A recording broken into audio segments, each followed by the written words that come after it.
Okay. Good evening, everybody. It's Thursday, March 27th, 2025. We're here for the Town Council regular meeting. So agenda item number 1 is Pledge of Allegiance. And Maria, lead us off.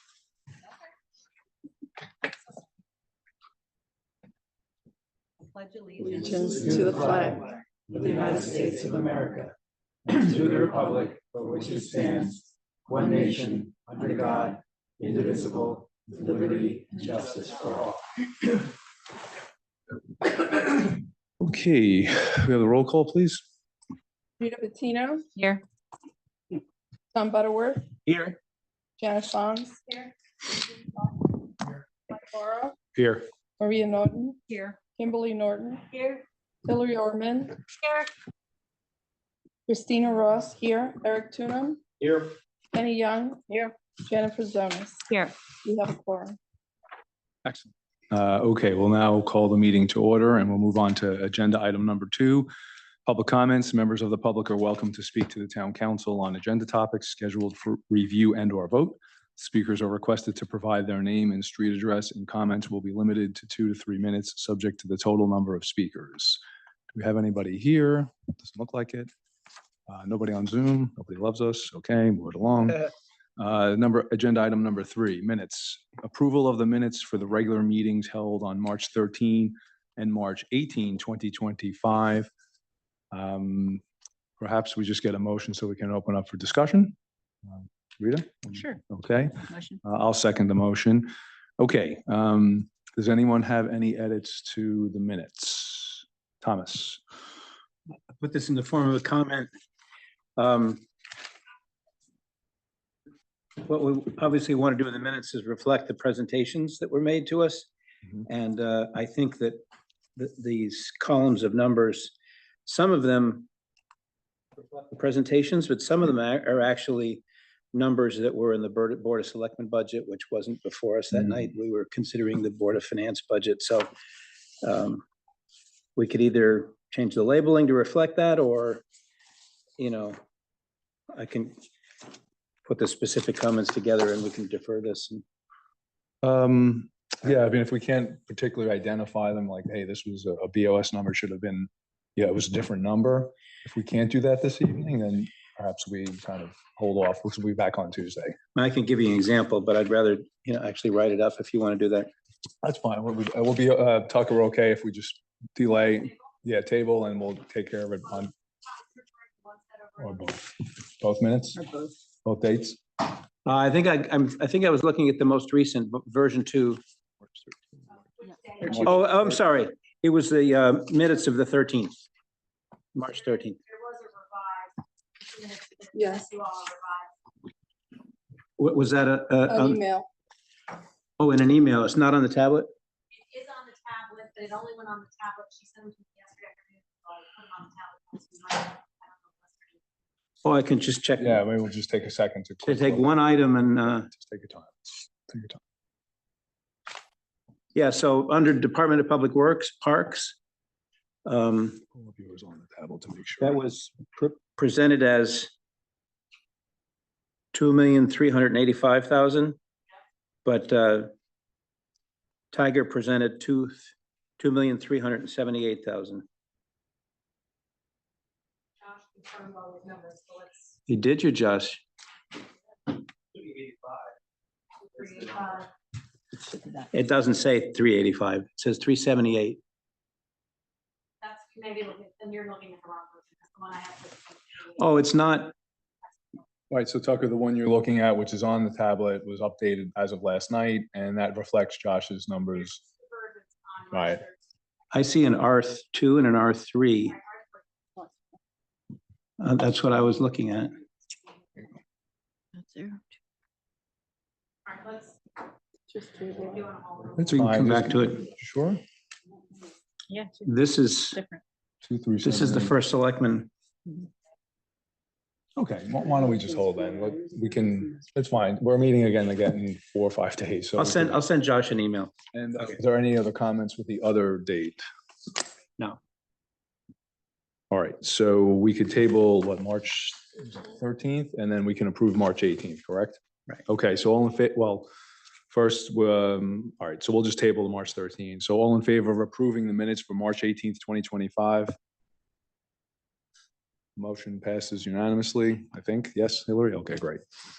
Okay, moving on to agenda item number 4, budget review and discussion of the proposed town budget for fiscal year 2026, including a review of the following budget and line items. EMS, 15 minutes, OEM, 15, fire, 30, and police, 30. So why don't we start with EMS by Alec Montgomery. Floor is yours. Good evening. I'm Alec Montgomery. I'm the president of New Canaan EMS, and this is John Knight, our treasurer. And I'll just make a couple opening comments about the service, and then we'll get to the numbers. This year marks New Canaan EMS's 50th anniversary of providing emergency medical response to the town of New Canaan. And I'm happy to report that the Corps remains in very good shape. As a reminder, we're an all-volunteer service. Our members are all certified EMTs, providing the town 24/7, 365 coverage on a volunteer basis. In 2024, we responded to over 1,800 calls and attended to approximate, 1,860 patients. Our 50-plus members worked a total of 28,640 on-duty volunteer hours, and that doesn't count the additional hours people put in either responding to backup calls, doing our continuing medical education sessions to maintain our certification, and our outreach programs to the community, which includes teaching hands-only CPR or stop the bleed, first aid. So with that, I'll turn it over to John, who will talk about the operating budget. Sure. In terms of the EMS budget, there are 4 line items which are sort of for us, and then the other numbers come from the town in terms of the building. But the first is the paramedic contract. It's a 5-year contract. It's a fixed annual fee of the $465,000. So there's no increase proposed for FY26, and that would be the 3rd year of the 5-year contract. The second number is vehicle repairs and maintenance, and there it's a contribution toward partially paying for some of our repairs and maintenance, and it's a 3% increase over last year. The third item is medical supplies and equipment, and again, it's a contribution toward our overall expenses for medical supplies and equipment, and it's a 3% increase over last year. And then the last number is information services, which is what we pay for the contracted services with the Southwest Regional Emergency Communication Center for patching and dispatching. And that's a fixed number which is given to us. There are a group of towns that are all part of that region.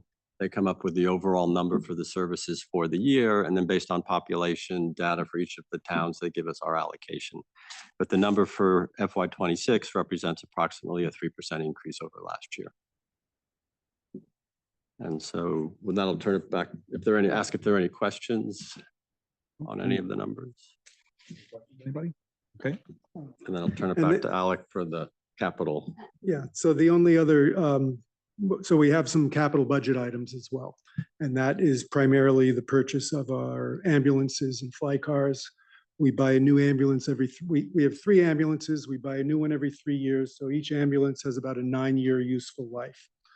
The only change we've made to the capital budget is that during the pandemic, there were significant delays in getting deliveries of ambulances, and that backlog or the period of time it takes to get a new ambulance has persisted for whatever reason. So we've shifted the future capital commitments for new ambulances up 1 year, so that hopefully we get back onto the schedule of replacing ambulances at the end of their approximately 9-year useful life. We'll be driving the 3rd ambulance at this point, probably well into the 10th year before we get the delivery of the ambulance we last ordered, which should be coming in at the end of this calendar year.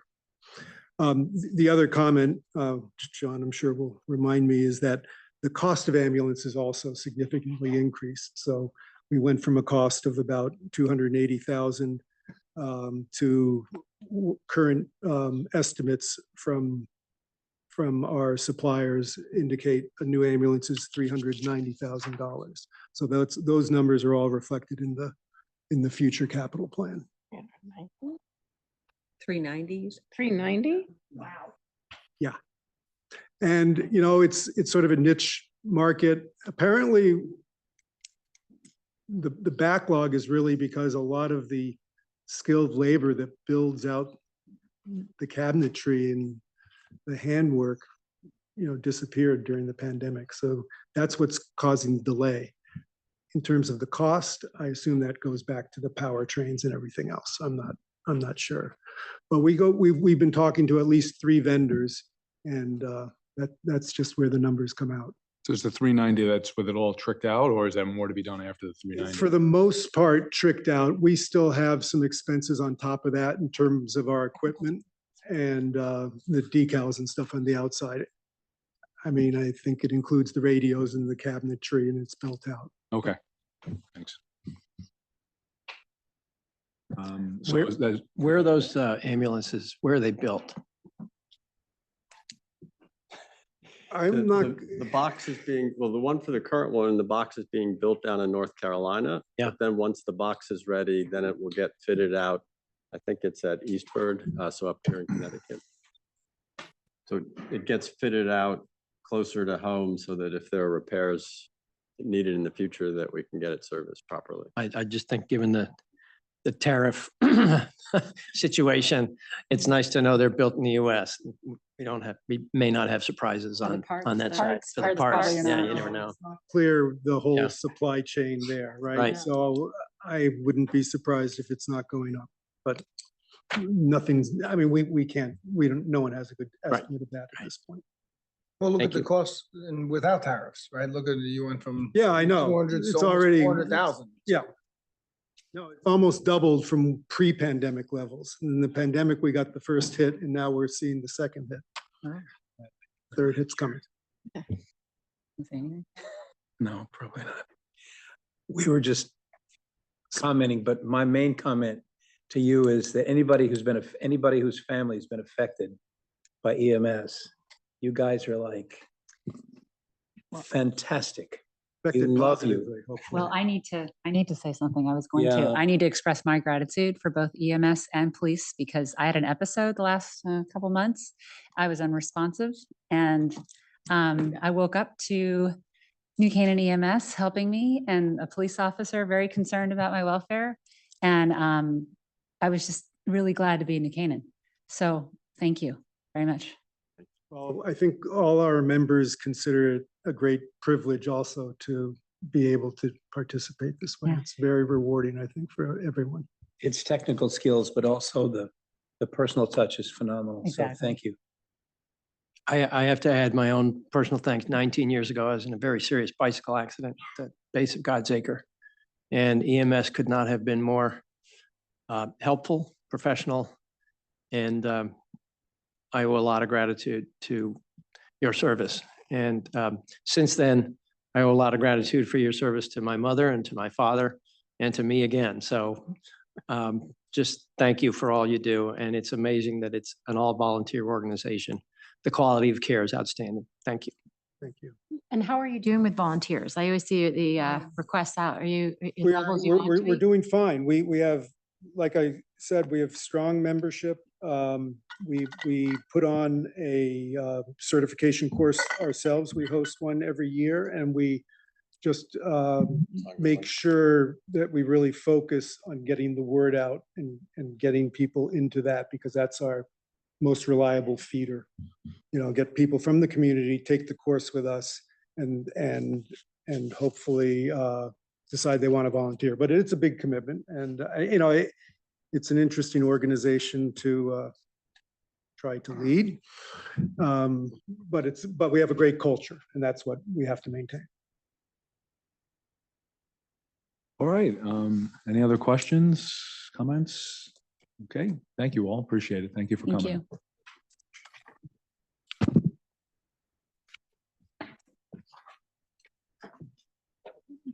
Mr. Kimes, floor is yours. All right. Believe I am in the Zoom room. Let me just share my screen.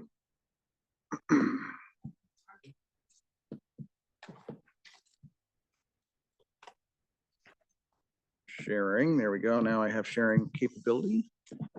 There is PowerPoint. Thank you, Tucker.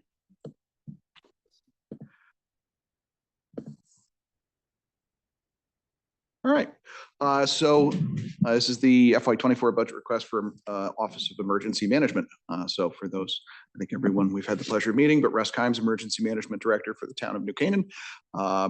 And our Just to mission. correct, you've said FY24. I'm sure you. Sorry, meant FY26. Yes. For those watching or Watching the recording I am later. not Yeah. retroactively finding a DeLorean. Thank you. Thank you. FY26.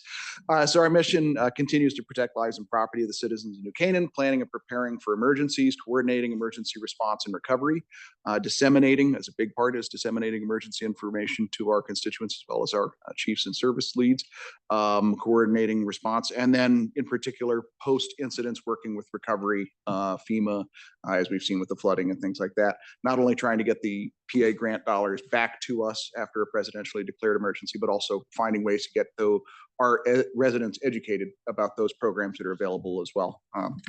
So activities for the year, the big one, big win for all of us has been Everbridge. I think everyone knows that we were using Everbridge to do communications to the residents when they got calls from me at all random hours of the night and day and weekends about power outages, storms, and other, but we have enhanced using an existing tool at no further cost to increase overall communications for the municipality.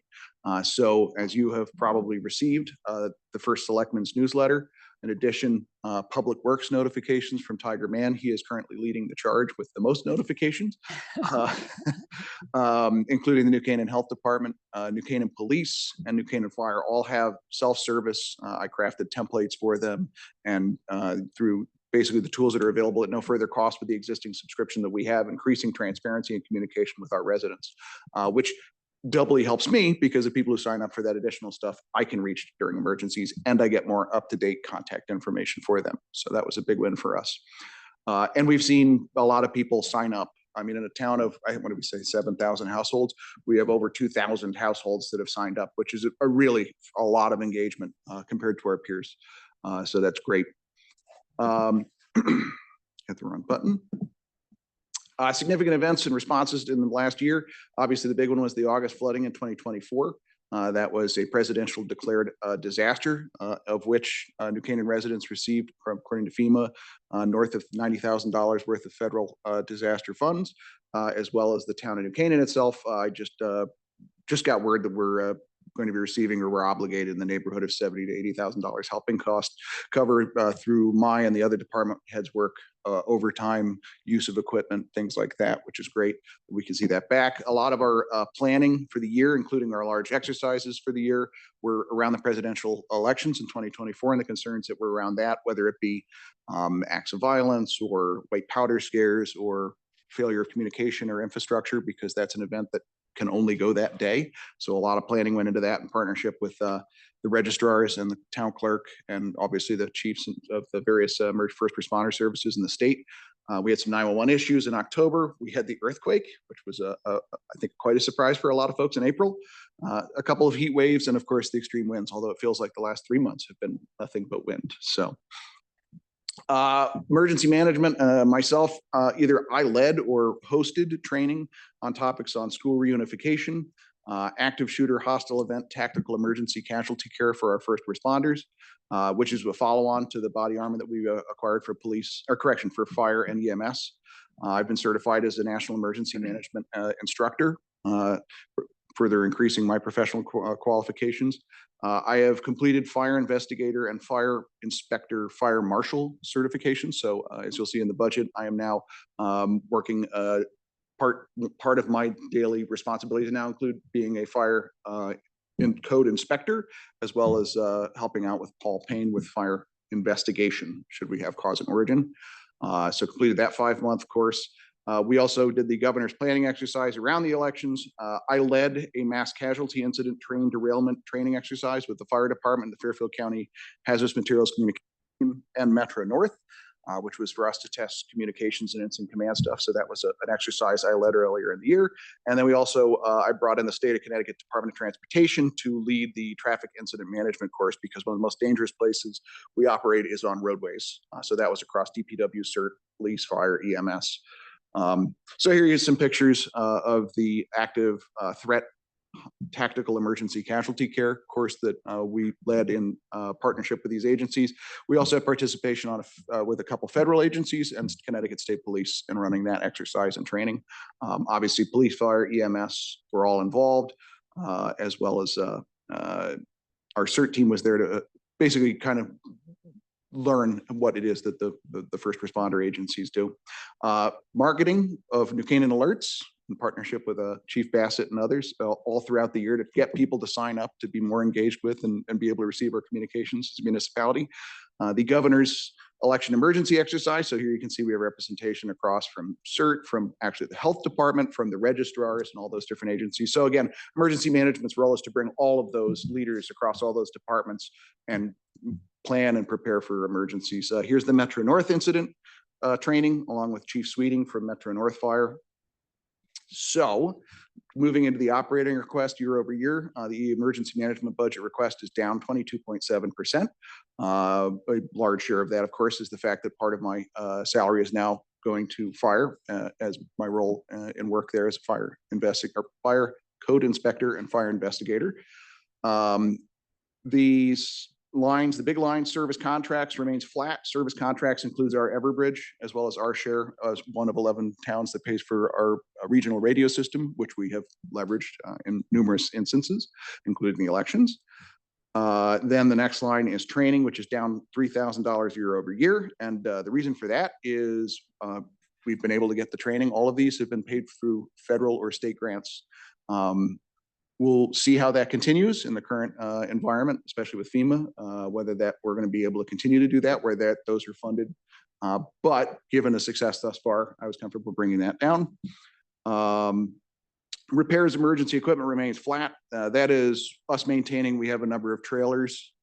Actually, the electronic signboards, you see the big orange signboards, those are owned, several of those are owned by the state, as well as our shelter trailer for people as well as animals. They're regional assets. We're the custodians of them. So we need to make sure that we keep the tires inflated and everything working and replace batteries on the signboards and things like that, as well as help to repair the CERT vehicle, which is a town-owned asset that they use. Meals and events is up, and the reason is I transferred a small portion of the training money over there because most of the money that I've used in the training, because I've been able to get it, is to provide food to encourage, in particular, our volunteers to attend. Food and coffee. It's a strong encourager for people to participate. General's down because I'm pushing more digital, and I think I've managed to print a lot of the actual hard copy plans, so I'm just doing inserts now. So I'm a big believer in having it digitally, but also having a hard copy available in the EOC. So in case things go down, we have them to access. Voice and data is down because we no longer have a deputy director. So that was the deputy director's cell phone. So that's out. Equipment is down because the CERT team, we've contributed to the CERT team, and we all agreed that we could reduce this year because we did some activities in the last couple of years. So we were both comfortable with reducing that. And equipment emergency is the same. It's down. The only thing we're not buying with that is we were planning to buy MREs or some form of food in case we have to stand up a shelter. We ended up using those funds to refresh the computers for the EOC out of this year. But that said, 4,000 is sufficient to maintain and get the small bits and bobs that we need to maintain preparedness. So that's the operating. Any questions on that one? There being none. Capital, there is only one item. There were radios originally in the request. I took that out because the radios that we have purchased over the last two are sufficient. I think we're in a good place, and actually EMS is acquiring some. So at that point now I can say that we have a small 3 cache of them in the emergency management, and the chiefs across the departments have them. So now they can be interoperable with other departments as well as national or state personnel. Heaven forbid we ever have the big one. So the tri-bands are out. The only thing that's on there is the Motorola radio hardware and software update agreement, which is year 5 of a 5-year contract with Motorola. We own our own municipal radio system. We have not gone to the state system because it's expensive to do. And our police, fire, EMS, public works, and CERT all operate on our equipment, which includes the brains of it at one site and then 5 repeater sites across town to make it work. In order, since we own it, we need to maintain it, make sure the software is okay, and make sure that the actual equipment gets updated every couple of years so that it continues to work, versus not putting any money into it, and at some unknown point, 6 or 7 years, that ends up being sunset, they don't support it, and then we have to spend another $3 million to replace all the equipment. So this is the last year at 143,403. The out years, I basically took what we paid for this year's for 5 years and increased it by 12%. I'm hoping it will not be that big. We have not been, engaged in negotiations with them as to what the next 5-year contract will look like. So I'm hoping it will be less than that, but I put that as an earmark just to be safe. So that is the only capital item. Any questions? Any questions or comments? Pretty refreshing. And mean. Thank you, Russ. Appreciate your time and all the service and the entire mission of your department. Thank you. I appreciate it. Thank you. Thank you so much. Yep. Chief Bassett, floor is yours.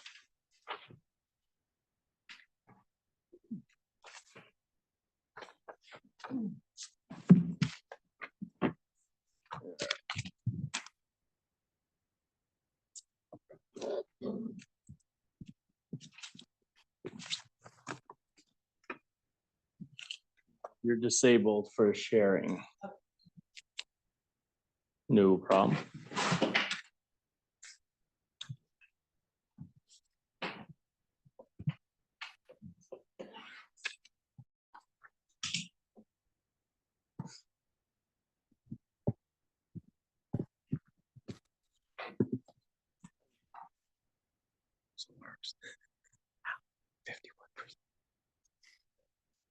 All right. To get those down. Good evening, everybody. Our Department of Fire Services FY26 budget. Just quickly, our public education, our goals that we hit in 25, continue with strong public education, which is limiting the bad calls, which is good. So we continue to do that. Online training, kind of helping our volunteers. And as you see, we took on a lot of new members over the last year, and a lot of new members. 5 of those have completed Fire 1 last year, which is the basic firefighting. So a lot of hours going into initial firefighter training. We're just finishing up a in-house firefighter 1 class, which we haven't done in a number of years, but 9 people in that class currently, which is good to have the volunteers working with our career staff and running that class. So it's been successful. They just tested the other night. We'll see how they make out. Our numbers, 20, just over 1,200 calls. Still half of them are fire alarms. We still run a decent amount of mutual aid in and out of town to assist us. And just for numbers wise, we had $600,000 worth of property loss last year. So that's all fire related property loss. I always like to put in the property protected out of that 600. Those values were $71 million of property that is still taxable. So it's still there. So good stops on all of them. There was no significant total losses in any of that 600,000. And so the question came up in our liaison meeting. We had what we consider a coded fire with the federal government. The United States Fire Administration, there's 27 coded fires. 18 of them involved buildings, and 12 of those is what counted for the $600,000 worth of loss. So that was a question that came up from the liaison meeting. What we're doing moving forward, FY26, we continue our pre-planning. And you can see on the bottom there, that's a screenshot of our pre-planning software that happens to be Waveney. So the members go out on a daily basis and capture information so they can, when they respond to 2-3 months from now, that'll pop up en route to the call. So it's more efficient for us gaining access to the property, more efficient for us if there's something going on, broken water pipe, some type of electrical issue, that they can access that infrastructure of the building. So that continues, and that's an ongoing process. It's actually an annual event that we have to do. Once we capture the initial, we have to continue doing it on an annual basis. So that was the the goals and a couple others there, continue with health and safety and our rescue capabilities as we move forward in FY '26. So the numbers. Request is for $4,735,578. That's a 2.85 increase, which is 132,563 as far as increase. So most of it is salary. It's our overtime increases. So I cut out the overtime lines. So we have our full-time salaries for all our, we're going to be at full staff. We are full staff right now, waiting on a couple retirements right after the first of the fiscal year. And those will be filled immediately. As Russ mentioned, I am taking on 25% of his salary because he is a fire inspector now at least one day a week, sometimes a little more than that, depending on the workload. So again, he's helping out in that fire marshal's office. And then myself and the assistant chief, the career assistant chief, make up the fire marshal. So it's 27 full-time staff, 27.25 with with Russ in the fire marshal's office. And then you can see we hopefully reduce major reduction in other overtime because that's a transfer from when we have a vacancy, that 55,000 in FY '25, it was covered. There was overtime to fill the vacancy. So with all the vacancies filled, we should go back to our normal other overtime for funeral leave, shuttling apparatus, department physicals, and so on. Our holidays and vacation go up with the raises every year and the increase in vacation time based on the number of years of service. So that had a slight increase. And there was we put a 2% increase across of all the lines for the contract going into contract negotiations for July. So that we use 2% as the placeholder guidance from the finance department. Otherwise, that's pretty much the major driver. We could come back to that slide. I major increase in apparatus and equipment. We're showing our age, and we're routinely going over the allotted money that I've asked for because of emergency repairs. Not, the annual service is getting done, but we're having major repairs on, 20-plus-year-old apparatus that come up that you just can't plan for. And we have a couple pending. Hopefully we get them in FY '26. So that's why for the increase of 35,000, bringing that line to 115, I think it is. And we consolidate a lot of lines. So if you look at the actual spreadsheet on the budget, a lot of lines have a high increase. That's because, again, the direction of the budget department, we consolidate it, making it a little easier for the fire department to do what it needs to do. Just bringing those lines together to work with POs and such, so we can get them paid a little easier. And that's included uniforms, repairs to emergency equipment, and meals and events. They took money in from many other lines. That's why there were significant increases in those particular ones. Any questions on the operating? That should be my operating. No questions, Chief. Capital for FY '26, continue to replace protective clothing at a regular rate. So that's 47,500 and these are the bonded ones. We requested 450,000 for SCBA. We're at the end of the service life of our SCBA. That's really costing a lot in repairs right now.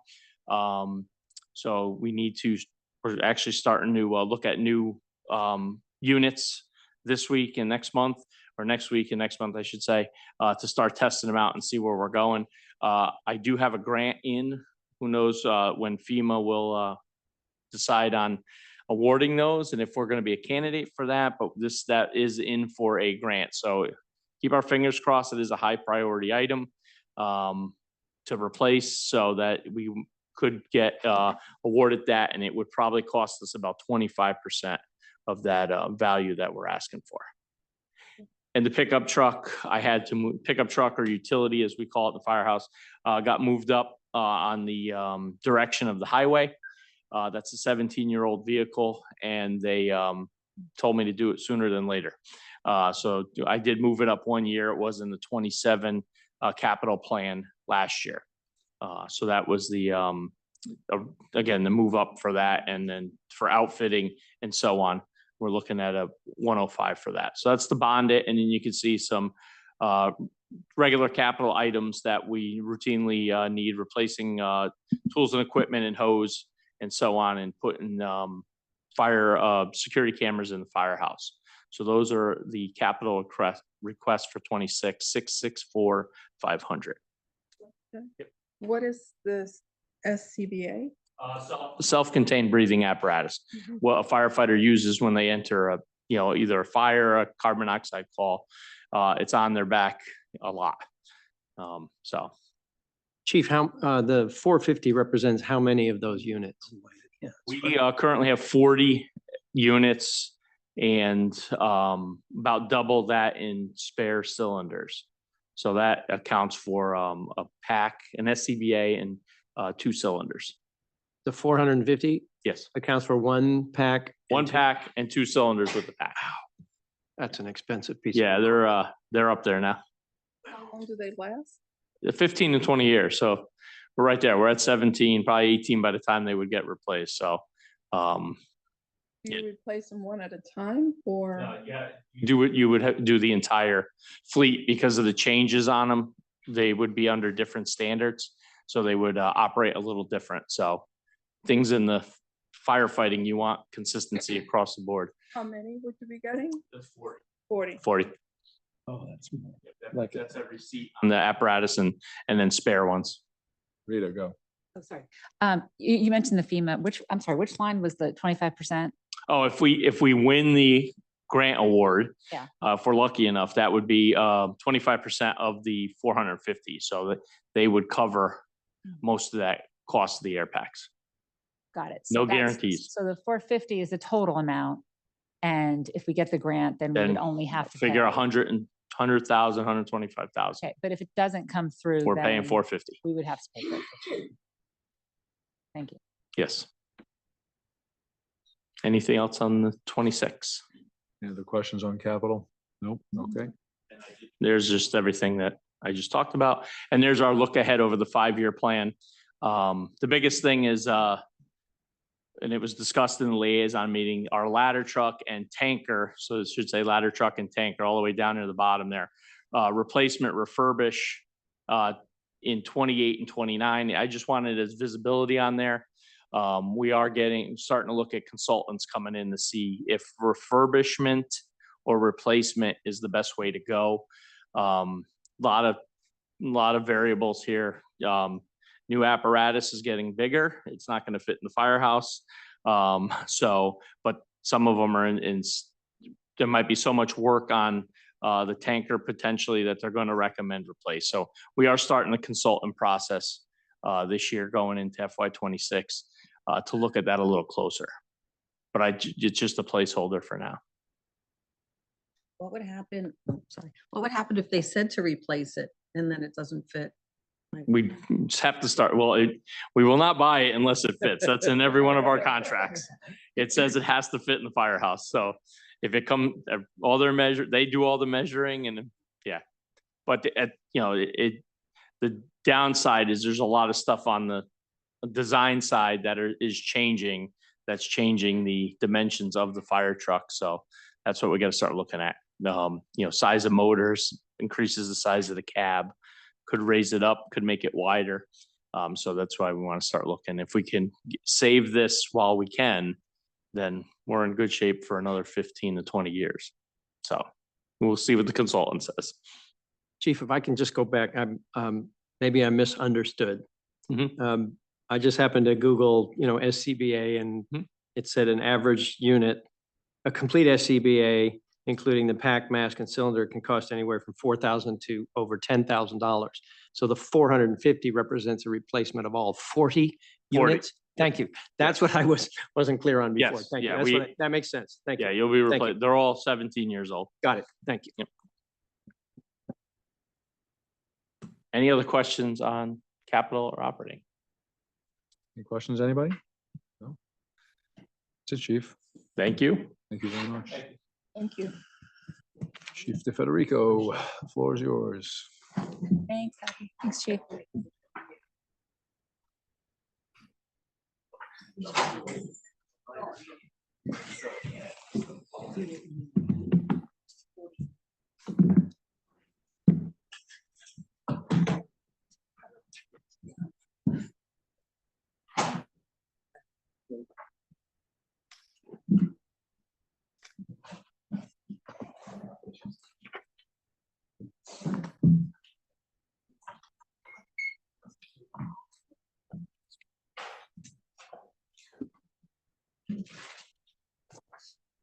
All right, good evening, everyone. Just in the interest of time, I pared down our presentation considerably. I got rid of all the pictures and all the statistics. We presented those to the Board of Selectmen and the Board of Finance, and those have been recorded. So if you want to view those, you can see those. So I just strictly stuck to the numbers for our departments, and I'll start first with the animal control.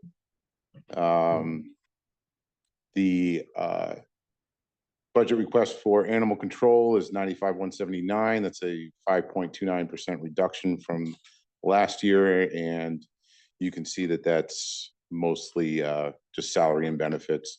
We drastically reduced a lot of the other minor items, the postage, the repairs and the maintenance items and the supplies general, just because he works so closely with us in our department that we cover mostly in our operating budget. So there was no need to keep it redundant. So that's the animal control operating budget. There is no capital ask for animal control. If there's any questions on that, I'll move on to our operating summary.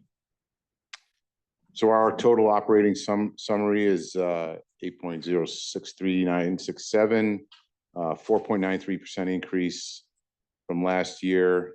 Significant portion of that is due to, because we've been in the temporary location for the police department, we've not needed a maintenance person, so we haven't had that full-time position since we've been over at 39 Locust. But being that we're going to move back to South Avenue in a much more advanced building, we need to hire a more of a facilities manager type person that's going to manage those boilers and the HVAC systems. So we put a placeholder in for a salary position of 88,000. Additionally, we moved a licensing fee that was in our capital budget for a few years that shouldn't have been there. It should be an operating cost. So we moved that into our licensing and service contracts line in our operating budget. Additionally, the utilities costs for the new building are going to be an unknown. We don't know what the costs are going to be in the new building. Hopefully it's going to be better than it was when we were there previously, but we just don't know.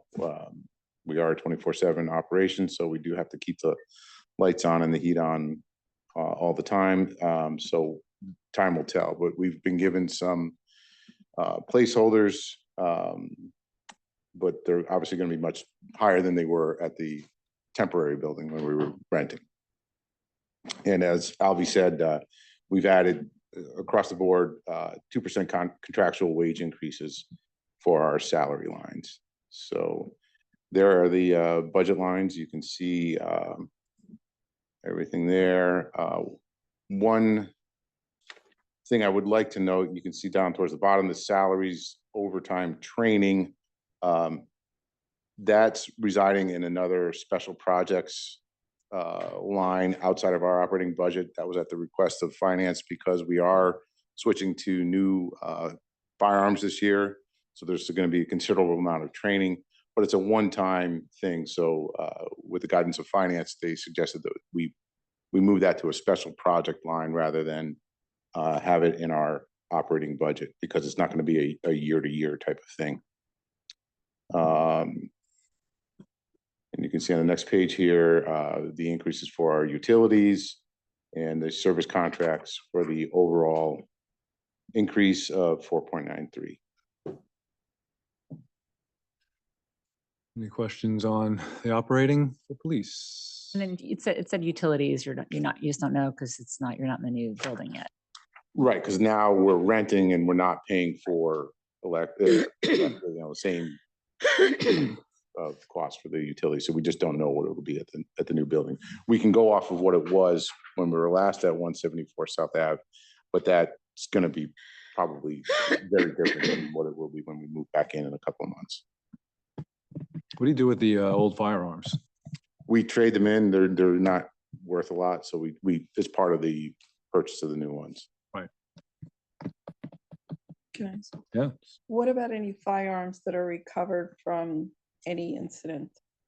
Those we dispose of through the state. If it's part of a crime, it's kept as evidence. But if it's something that just somebody wants to turn in, they're disposed of at the state level. We collect them, and then months we transport them to the state, and they're destroyed at the state level. Okay. Can I just, Yeah. and what happens in, the happy circumstance that you've overestimated the utility cost? You don't know, but I mean, what happens if you find that there is savings at the end of that? I'd be very happy. Just carry over to, Yeah, we'll reduce the number. We'll have a better number in future years. But if there's a surplus in our budget, that goes back to okay, general fund. there's a potential. I have no idea. Increase in line with neighboring towns? We don't know what it's going to be yet because they're going into contract negotiations in another month or so. So we don't actually know what the salary increase will be for the coming year, because our contract it's usually negotiated for a 3 or 4 year period, depending on how the contracts are written. So it just so happens that the contract's due this year, and it ends July 1st. So the new contract would take effect, hopefully, if there's an agreement, July 1st. So, but we don't know what that number will be. We're assuming that it'll at least be 2%. Okay, Chief, you can move to capital. Capital summary, this number is slightly lower than I think what you may have on your tablets. We did reduce our number by about 20,000 after Board of Finance. We did go back and sharpen our pencils a little bit more. We found where we could save a little bit on a couple of items. As you'll see, all of these are in the other column, because if I'm understanding correctly, our capital is going to be funded through our extra duty fund. So it's not bonded or tax supported. So it's completely funded by our own officers working extra duty. The first line is for police vehicles. So that's for 3 vehicles. We are back on our normal cycle. We were battling supply chain issues the past couple of years. And then 1 year we caught up and got 7 or 8 vehicles in 1 year.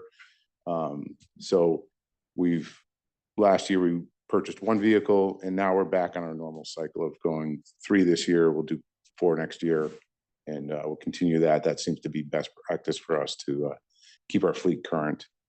And those vehicles are the standard cruisers that we see all the time? Yeah, we switched it to Chevy Tahoes. Yeah, the largest. Just because we found we could get those better, faster, and cheaper, and get them repaired. Ford was very difficult, especially during the supply chain issues, to get repair parts, get common parts. We found that vehicles were down for months, and we couldn't receive the new vehicles, but we found that Chevy was much more easier to work with. So, but yes, there's standard vehicles.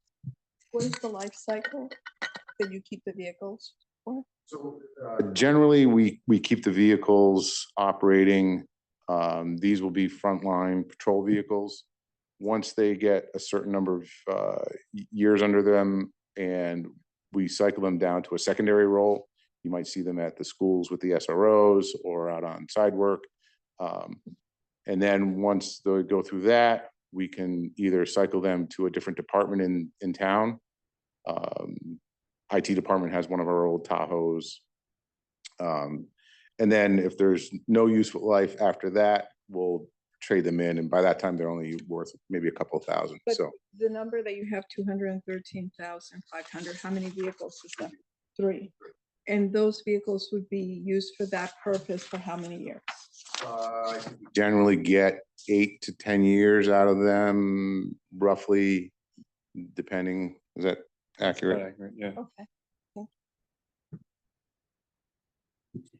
And then there's normal replacements for bulletproof vests, radio equipment, taser equipment. The big number is the duty firearms that we're replacing. We replaced 10 last year, and we're going to do the remaining number of officers for this year.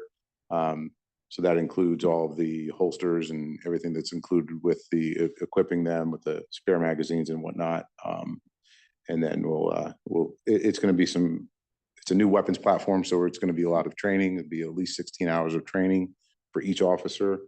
So that's why we put that training in a special line item elsewhere in the town's budget.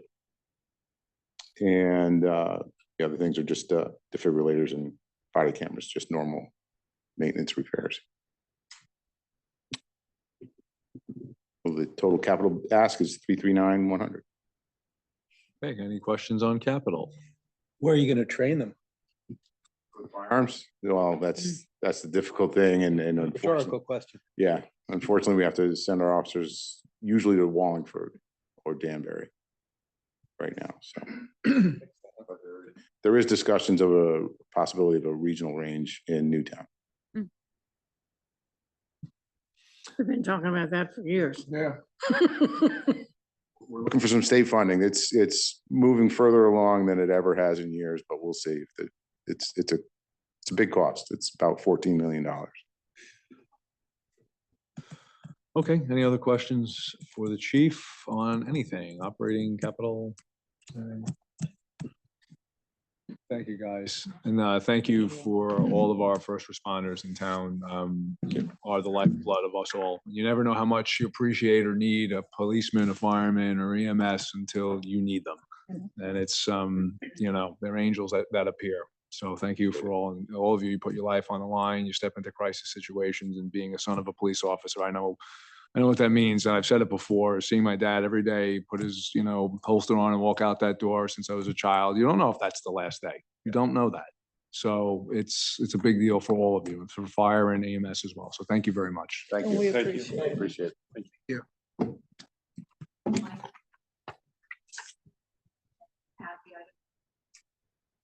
Yeah, okay, so just a quick housekeeping thing here, 2 things. So we have to make a motion to amend our agenda to add on our executive session regarding a lease matter. And we'll have the first selectman join us for that, and our esteemed former colleague who's sitting in the audience. But we also, I did mention that last Tuesday, which seems like 7 years ago.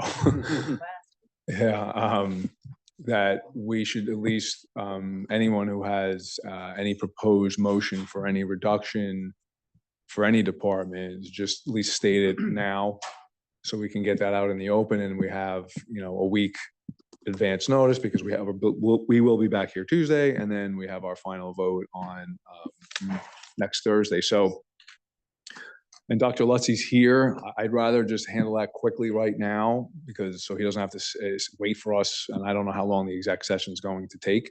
So if it's all right with you all, we could have that, you know, discussion, however long you want it to be, is fine by me. I'd like to at least do that now. Are you guys okay with it? Yeah. Yes, please. Can you tell us, would you, if those proposals are made, do you want discussion or not today on that? So it's a great question, right? You know, the motion won't be made, any motion, if there are any, well, I know there's at least one. If there are any motions, it won't actually be made tonight. So we wouldn't have like that normal process of motion open up for discussion, but I'm happy to, you know, have a discussion. With that said, we do have to get to this executive session tonight. So I don't know if we want to really like debate the merits of a proposed motion, but you tell me what you want to do. I mean, it's, you know, everyone's opinion obviously matters here. So you guys tell me. I mean, do you want to have extended discussion about the wisdom of a motion, or you know, or Do you just want to hear what the motion is? Or what do you think? When would, All ears. if we don't do it tonight, and my gut says we wouldn't do it tonight, so people Right. can react and study, Right. but when would we do it? I suggest Tuesday. Yeah. Yeah, Yeah. I think we'll have plenty of time Yeah. to get everything on the record. And I like what you just said. Let's absorb and chat to whoever we need to, talk to whoever in the community. So maybe we just say, here's the proposed motion. We'll see you on Tuesday to have a full discussion about it. Are you okay with that? So that's helpful. So, is so we'll helpful. propose it and we can absorb it, but then we will have ample time, even at the public comment session to debate the merits of it if at that. That's correct. Right. And also on the actual vote night, we'll have even more time to talk. So if everyone's okay with that, Can I, yes, if Christina. there are any questions, there should be time to ask a question to clarify the motion. I don't understand what you're at. If a motion is made, Well, we're not making it tonight though, no. Proposed cuts, let's say, right? you should be able to ask a question if there is a question to be asked. Who are we asking it to? I'm just trying to follow. Whoever makes the proposal, if there's a question on the proposal to clarify. Yeah, I mean, if you don't understand it, I think But that will just, The vote is on next Thursday. Yeah. So you can discuss whatever you want. Nobody needs to make a motion. Nobody needs to do anything until Thursday when you vote on the budget. So this is all discussion until Thursday. Right. And public comment on Tuesday. She was just asking So- that a question. Yeah, I think we were pretty clear on the process. We're going to just state, hey, this is the motion I propose. We'll come back and talk about it on Tuesday. If you truly just don't understand, the formulated motion, then yeah, say, hey, I don't understand, what that means. So, so are you okay with that? So why don't we, so we'll make, We have some of the discussion tonight. If it's in everybody's minds, it gives everybody a chance to. if you want to comment, sure. But I mean, I think what Tom was saying makes sense, absorb it and whatever, but I'll we do whatever you all Yeah, want. why don't we see what it is, and then I guess we can Okay. decide. It's like, it's very hypothetical right now. Discussion that's been going on. So I think that, for everybody to kind of understand what others might be thinking about, gives us time to. Okay, so I mean, do you want to say like, we'll go to like 8:15 on any discussion, 8:30? Again, it's up to you. I'm happy to spend as much time as you want on it. I just want everyone's, agreement. So you got to tell me, what is it you want to do? Well, I think I'd like to hear. I just want first. some, I was taking my guidance from you. I'd like some opportunity in the process, wherever that is, to not necessarily question, but react or comment back. And if it's tonight's not the right place, I'm happy to hold that. Okay, We so have time tonight. Why can't we just do it tonight?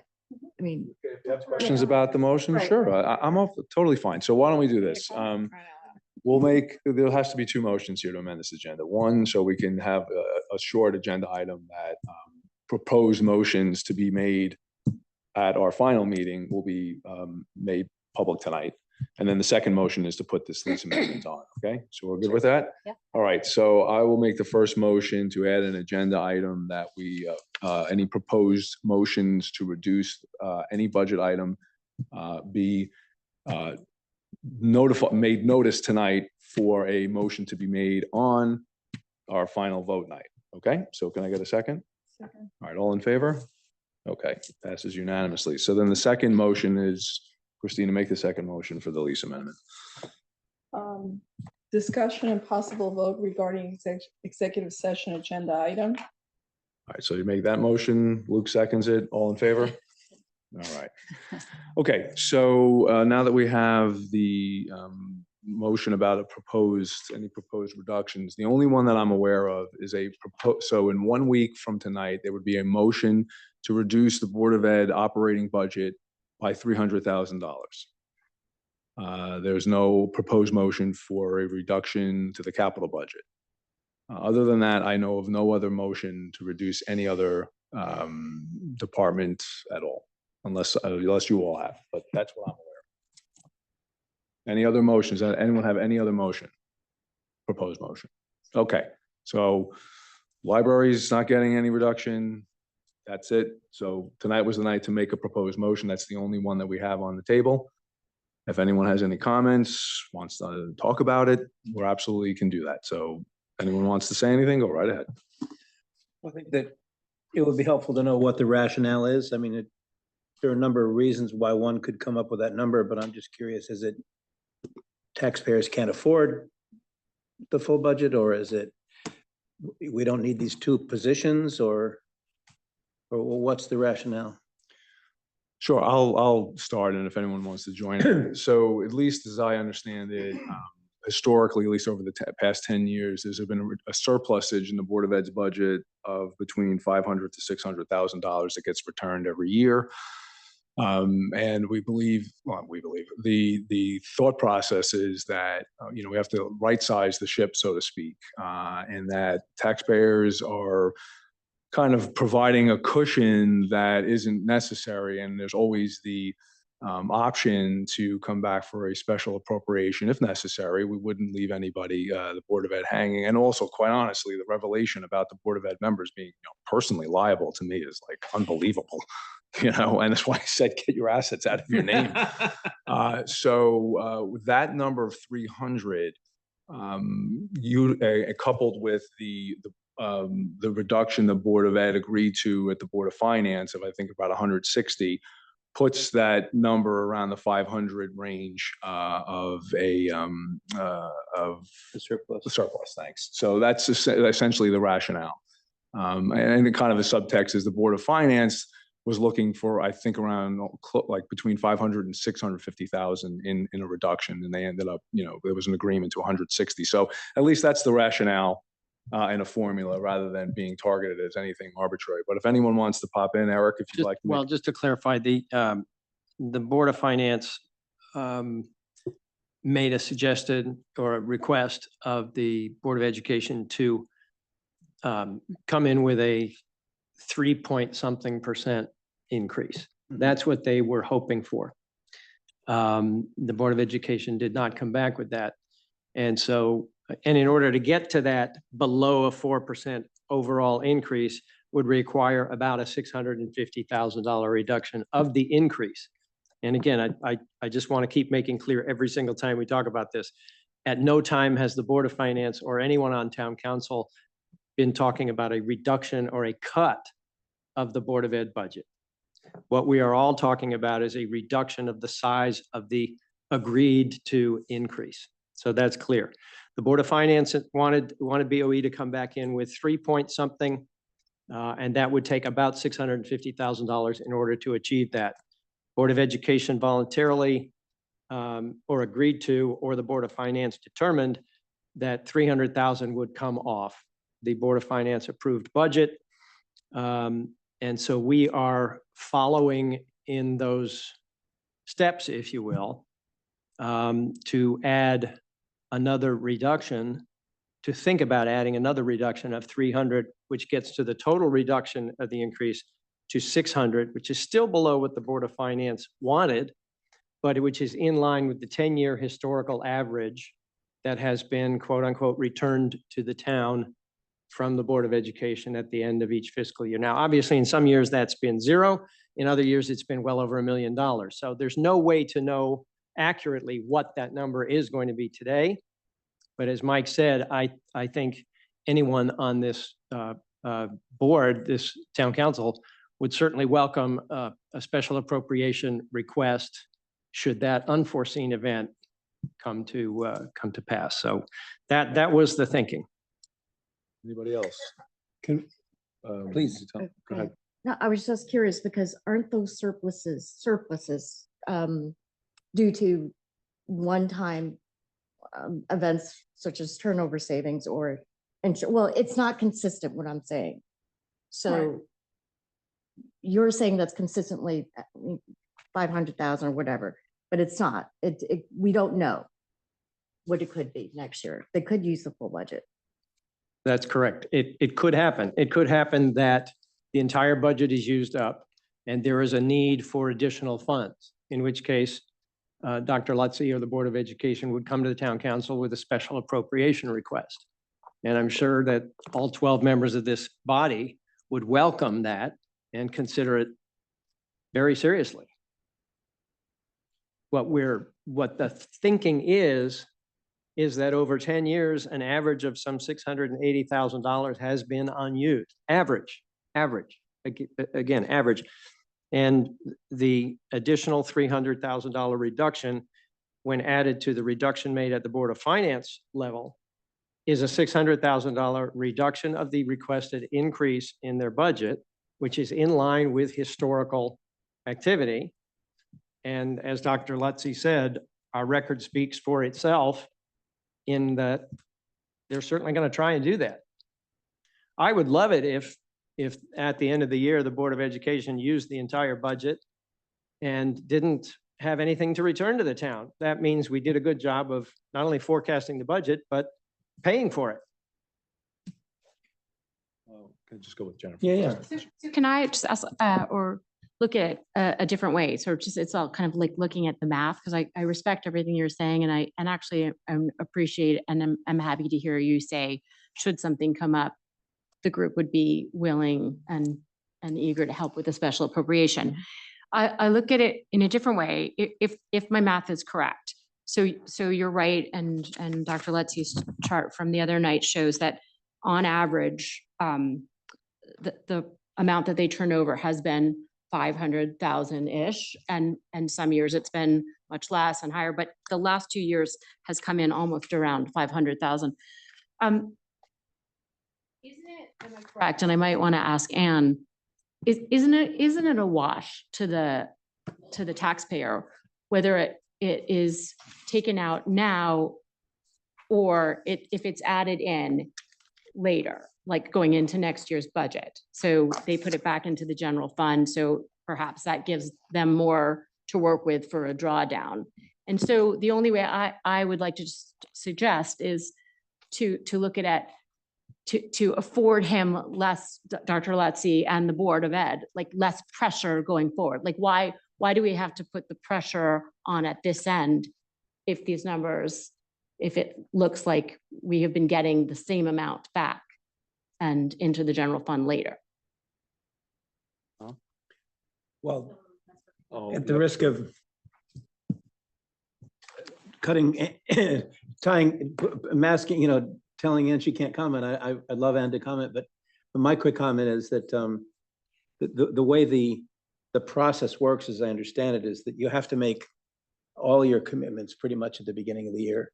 It's like, if you wait until the 11th month, it's sort of too late. You have to know on day one whether you're gonna commit to the amount inclusive of, before the cut or the lower amount. I understand that, but I The think the cost to the taxpayer ends up being a wash. Well, time value of money. I mean, also that if we do the reduction from the budget amount, then that benefits taxpayers right away. So in the current year. Thank you. I'd like to know if Dr. Lutzy has any comments about what the impact might be and help us understand. May I just go to a couple of the members Yeah, first, and then yeah. I'll switch out. If Dr. Lutzy wants to chat tonight, that's great. Yeah. So let's go Hillary, then Christina, and then Maria. Thanks. Can you guys hear me? Yep. Yeah. First of all, I want to thank you guys for agreeing to this proposal. I think this is a super healthy discussion that we're having at this time. So I very much appreciate it. And I wanted to make that clear. As far as the special appropriation process, I don't know that I'm comfortable relying on that as a sort of not emergency measure, but if they need it, they can come to us. They have to first go through the Board of Selectmen, then the Board of Finance, then come to us. So if it's a pressing need or one we knew about before, I don't know. I think that's a long drawn out process that isn't guaranteed. It's my understanding the Board of Ed can only come through that process one time, and Dr. Lutzy can correct me if I'm wrong. So again, that makes me a little uncomfortable relying on that. And I think when we talk about the return to the town and average over the last 10 years, we have to be very careful to excerpt the COVID savings from that because those 2 years were A, very high number years, and B, hopefully not to be repeated. So I think those are a special case. And so when we're considering what the average return back is, we should take those 2 years out. because there were a lot of resources that weren't spent then, and it was just kind of a crazy time. I too, like Tom said, would like to hear from Dr. Lutzy, I think, and from any Board of Ed members that are there that can shed some light on what impact this proposed reduction would have. Thank you. Thank you, Hillary. Christina? So to add to what Jennifer was saying, one of the things that I believe that the Board of Selectmen was attempting to do was to bring down the town expenditures, because we don't want to overtax and then recoup any excess at the end, because then you're taxing the residents for monies that were never to be used.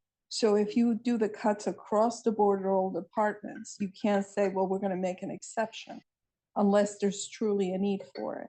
And I think that we are all responsible enough to jump in when needed, when there is a need to cover or address an issue such as a financial need. Maria?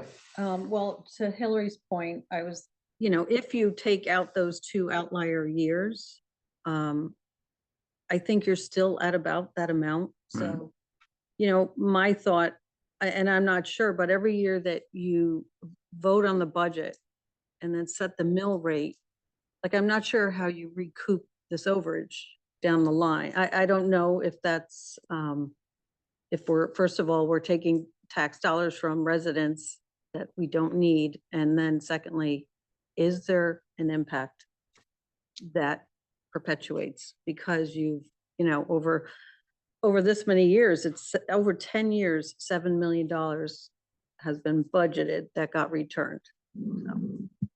I just wanted to help you with the mechanics of how that money comes back to the taxpayer. So every year, if you look at your budget book on the second page, you'll see last year and this year, there's a $5 million line from the general fund that the Board of Finance in June, when they go to set the mill rate, they look to, the general fund to take a certain amount from the general fund to offset the amount that we charge the But taxpayers. the general fund is taxed, like part of its taxes.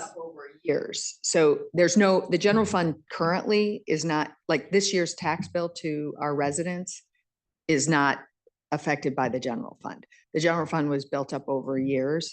And so we are able to buy down the mill rate in April. The Board of Finance looks at it and they decide how much they can take from the general fund to reduce the amount we charge the taxpayer.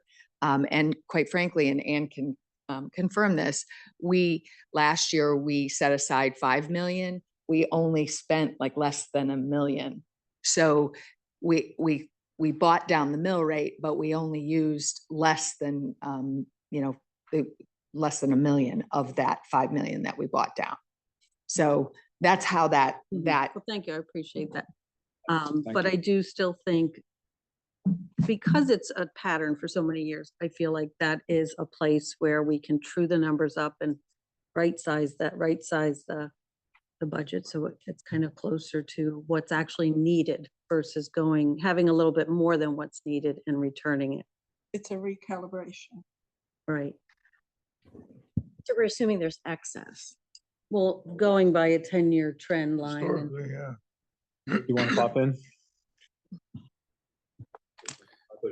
Yeah, no, me or yeah, no, 100%. I think we're all on the same page here. We're all talking in the same vein, same conversation. It's here's a 10-year look back. Here's the average, and we're just trying to be appropriate to what makes the most sense.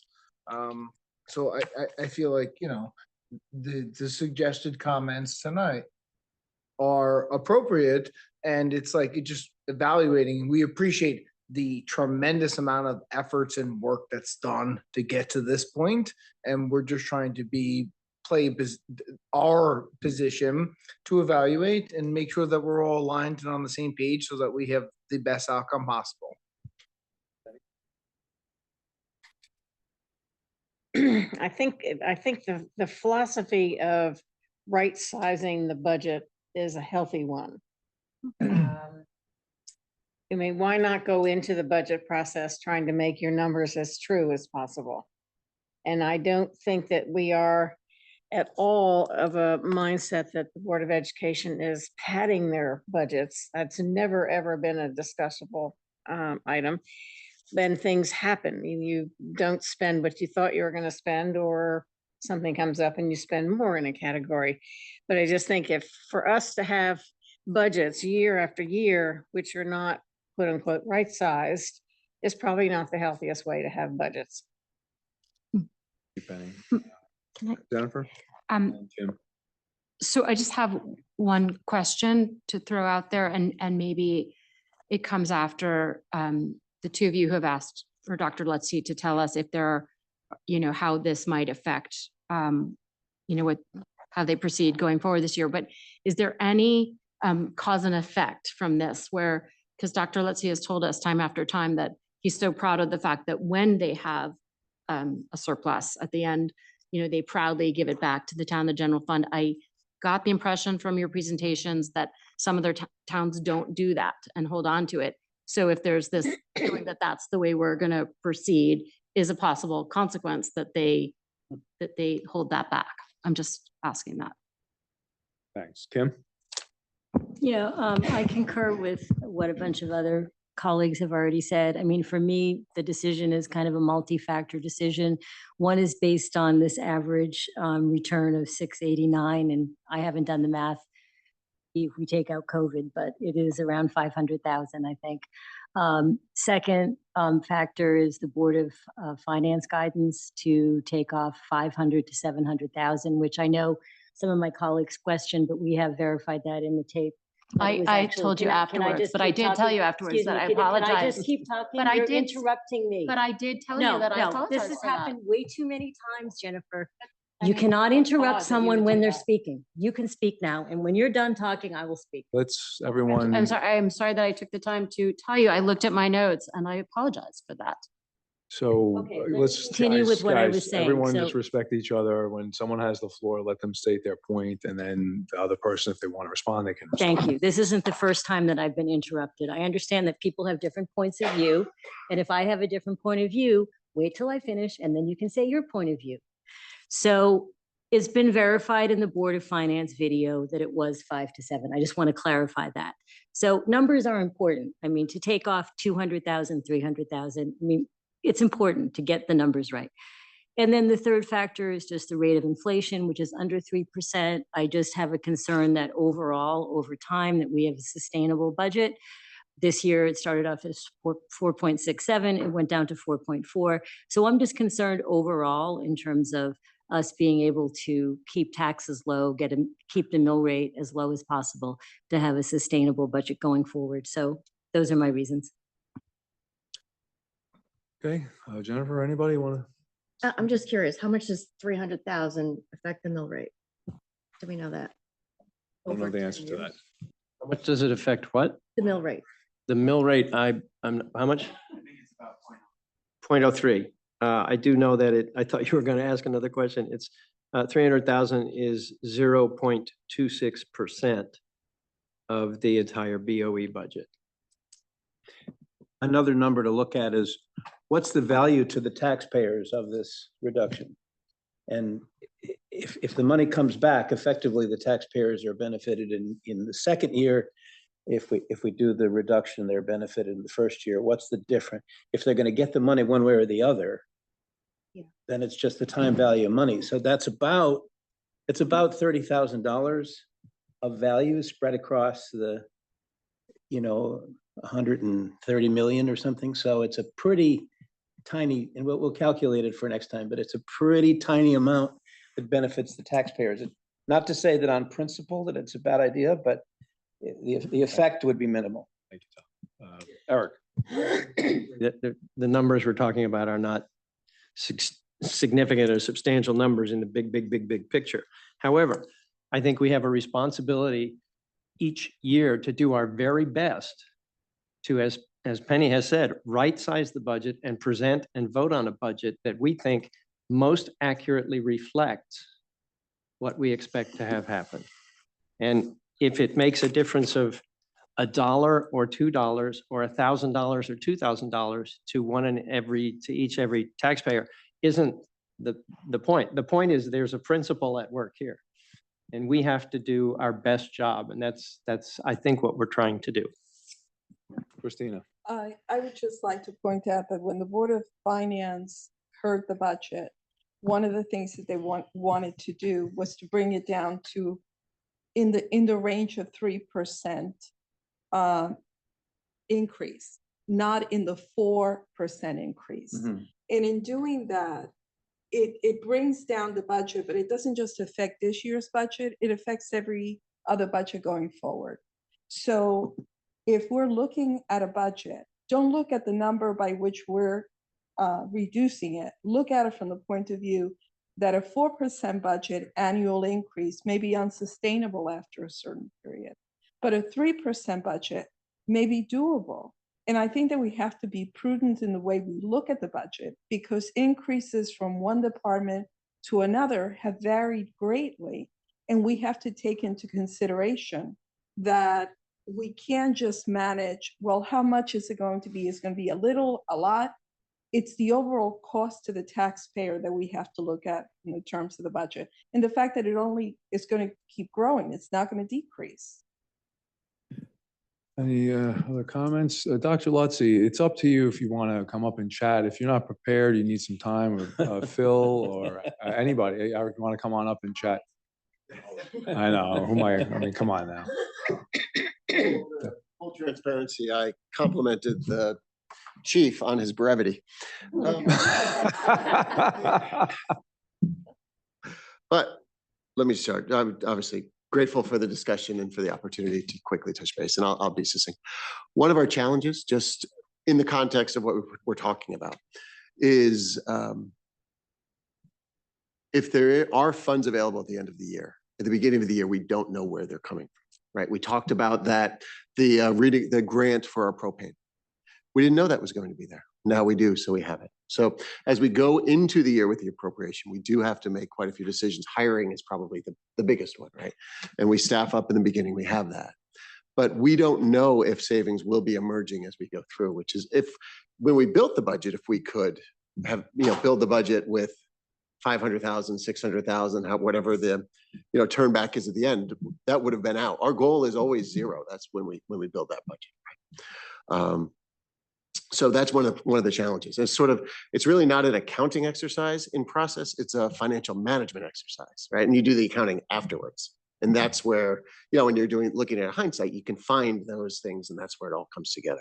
But on the front end, you really can't, because you don't know what's going to emerge. Around the inflation, I understand that conversation, certainly, and I'm very plugged in with that. It is one of the challenges, again, though, is that the fact that budgets are approved as far advanced as they are. And again, if we look back at the average inflation of 4.7, 8.0, 4.1, our budgets were significantly less. So we are still trying to catch up on some of that, as all the school districts in the region are, and we talked about. And today, Sean did a quick analysis of sort of those big drivers, right? So we talked about those things. Our salaries and benefits are 81.5% of this budget. But if you roll in just a couple of other things, outsourced services, energy, tuition, transportation, instructional supplies, those things, you're at 4.3 of the 4.4%. So as you're talking about an additional $300,000 reduction on top of the other $300,000 reductions, that's $600,000. Okay, it's we have to work within the boundaries of what we have to try to work to figure that out.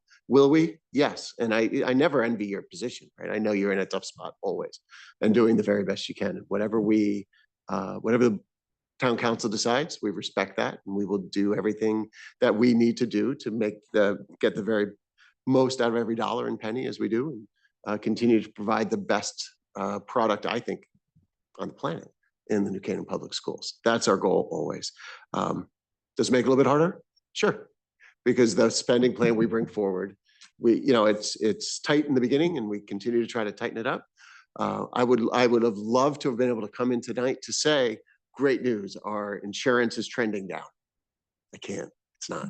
Maybe it will next month. I don't know. And we do share that information with the Board of Finance prior to the mill rate and everything else too. We try to be as fluid with that as we can. The other thing, Jennifer, to your question, the for us, if there's funding remaining at the end of the year, I mean, we talk about turning it back to the town, we actually just never draw it down, right? I mean, I know Ann's probably cringing a little because mechanics are more sophisticated than we talk about, but yeah, that's how we do it. There are some towns that draw it down to the dollar, fine. And there are some that actually create a 2% account that legislation now allows boards of ed to create over time. That's it's, I guess you'd call it a reserve, right? But we don't do that. We would never do that. And certainly wouldn't do it without the blessing of the town council, the Board of Finance and others. But the recent legislation actually says boards of ed can do that on their own without approval. And the last piece I just want to share, and I certainly understand why you're saying it and agree with the sentiments behind it, but a Board of Education asking for a special appropriation is not good for a board, for a town, or for the schools. It's not, because it really implies to the taxpayers who are doing their part that we are not working and running our organization within the appropriation that we've been given. So it happens when there's a challenge or a problem. If there's something unexpected that hits a district, they can do that. But as far as in the general course of operations, it would be my goal always to not have to come back for special appropriation for the bottom line on the Board of Education budget. I don't think that's good practice. I don't think it's a good look for a district, certainly not a good look for a superintendent and a CFO and his cabinet and all of us that work very, very hard to squeeze every penny that we can within the budget and manage that successfully as we go. So it is, maybe it's a philosophical thing, maybe it is practice, but it's not something we would do unless the situation was dire and there was no other option. Dr. Lutzy, any questions, comments for Dr. Lutzy? Oh, yeah. I talk a lot. I think implicitly or explicitly what the town council is saying is you should structure your budget as if the 300,000 was still there. And if at the end of the year you're unlucky and you don't have a surplus, then you'll come back to us. So are you willing to structure your budget? No. Assuming the 300,000 is there? I can't do that. I can't, it's not, right? I have to build a budget around what's there. I mean, there's a 0 year in the 10-year trend, right? In those 10 years. So we have to look at what we have, we have to work within what we have and make decisions and build around that. That would be too significant of a risk for us to assume going in. I just wouldn't do that. Yeah. Any more than I would do that with my budget at home. I just don't do that. I respect that. And I do think that it's the responsible thing to do. So with all due respect, Tom, I wasn't suggesting that Dr. Lutzy develop the budget as if the $300,000 there. That's why we're making this very clear, transparent meeting to talk about what we're thinking about cutting. So I completely disagree with the fact that he should pretend that it's there because it's not. Well, depending on how the vote goes. So. Yeah. So given you do have to, I mean, obviously you would budget without the 300. Do you have any thoughts now what you would have to, because I know last year you had to take stuff out of the budget. It didn't affect certain things, it affected some things. So do you have any thoughts on where you would have to cut or in your budget? You know, it's an important discussion to have with others, you know, as we look at it. Certainly the process that you go through in making those decisions is to think about non-mandated pieces, right? Because the things that I mentioned, those couple of drivers that are the majority of the budget, really are not negotiable. We have to pay our energy, we have to pay for our buses, we have to pay for, you know, those things are other. So we've got to take a look at what the non-mandated programs and expenses are and try to have make some decisions around that. As you know, the Board of Finance adopted a budget with a $300,000 reduction. So this is 300 on, so it's a $600,000 total. So we have to look at that and make those decisions. Account for those? So it was turnover and it was the negotiation on the stop loss. So that's been accounted for. So that's the 300. Right. Right. So where that turnover savings are now can't absorb another 300. So we have to look at it all in context together. And everything is a balance of risk, you know, as we try to make some of these decisions and investments. But as you know, again, we do encumber most of our budget right up front, right? And there's that first month or two is with our staff, with other pieces. And you see it in the statement of accounts that we have, right? Generally, we'll have a high percentage of the budget encumbered by the end of September. So I'm going to be more specific. So I understand you have to have conversations. And you just mentioned there are certain things you can't go into because you can't not pay the electric bill or whatever. Sure. So what buckets are left that you would have to consider? And so you're not saying specifically, but what are the buckets you would have to look at? We have to look at staffing. We have to look at, there's a textbook initiative that might have some there. There's a few, look at those things that are increasing over year to year, a little bit here, and see if we can spread out something. Our programs, you know, again, the non-mandated programs we have to take a look at. That's a starting point. Would you look at? Jennifer and then Maria. So is it only academics, not athletics?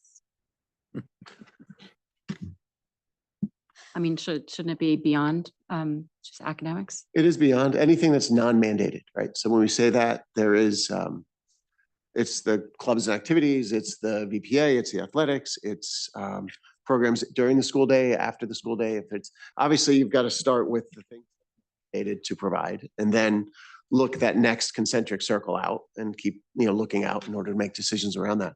But when you go into it, everything has to be discussed and put on the table. Maria? I was just going to suggest not looking at staffing, but looking at other things like supplies, purchase services, contracted services, maybe property services, some alignment with the town on maintaining things. That would be my suggestion. We have quite a bit of alignment with the town already on the property services and those things, and taking care of the, you know, field and the plowing and all those pieces. Yeah, everything is a balance as we look at it. You know, there's, the kids need to have their books, they need to have workbooks, they need to have, you know, there's a balance between the, you know, the supplies and the staffing and what we have to do. Look at all of it. Any other questions or comments for Dr. Lutzy at this time? And we'll invite him back for next Tuesday to have an additional discussion, additional time with your C-suite. Is everybody satisfied, or want to continue on with Dr. Lutzy? I think this has been a fabulous process. Thank you, Mike. Oh, wait a second. Is that on the record? Yeah, on That's the great. record. Thank you, Mike. All right.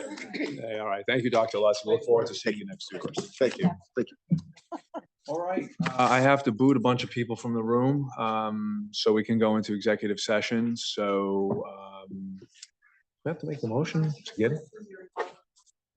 We are inviting in the first selectman, our esteemed former colleague, Richard. And that's it. Ann and Josh need to stay. Oh, Tucker, yes, you need to stay. Ann and Josh, yes or no? No. Good night.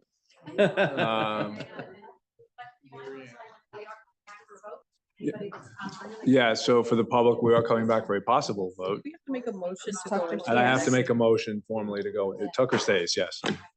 So I will make a motion that we move into executive session we will return for a possible vote thereafter. So could I get a second, Maria? All in favor to move into executive session? Eric, Jennifer? Okay, it passes unanimously. Good night, Dr. Lutzy. Let's just wait for Ann and Josh to exit stage, right?